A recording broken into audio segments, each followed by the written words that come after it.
Hello, I'm Arnold Nynum in Washington. The main story is brought to you by Al Jazeera. The euro has had its first weekly gain against the dollar in 6 weeks. In Brussels, finance ministers backed new rules to punish countries that run up too much debt. Meanwhile, Germany's parliament agreed to pay for its share of a new eurozone insurance scheme worth nearly $1 trillion. In Iraq, a car bomb has killed at least 23 people. The blast struck an open-air market in the town of Khalis, a largely Shia town in the mainly Sunni Diyala province. More than 50 others were wounded. Zaina Khoda is in Baghdad.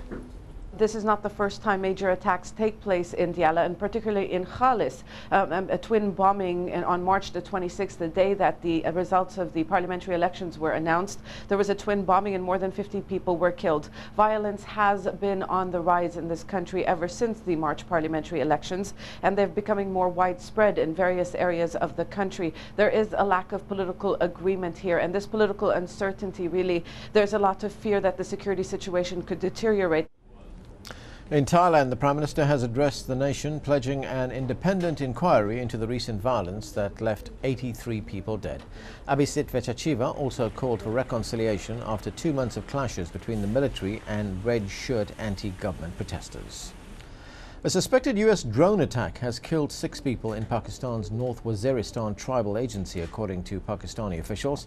They say 2 U.S. drones fired 4 missiles at a house in Mohammed Kel village near Miran Shah, the main town in North Waziristan. The U.S. Coast Guard has created a task force to assess the rate at which oil really is flowing into the Gulf of Mexico from a broken wellhead. This, as scientists and some U.S. politicians have accused BP of covering up the extent of the spill. The oil has reached the Louisiana marshlands, and a small portion has been caught up in an ocean current that could carry it around the coast of Florida. BP says the best case scenario would see the oil leak plugged by Sunday. John Terrett has more. According to BP today, the average over a 24-hour period is 2,200 barrels. That's much less than the 5,000 that's been widely quoted in the media.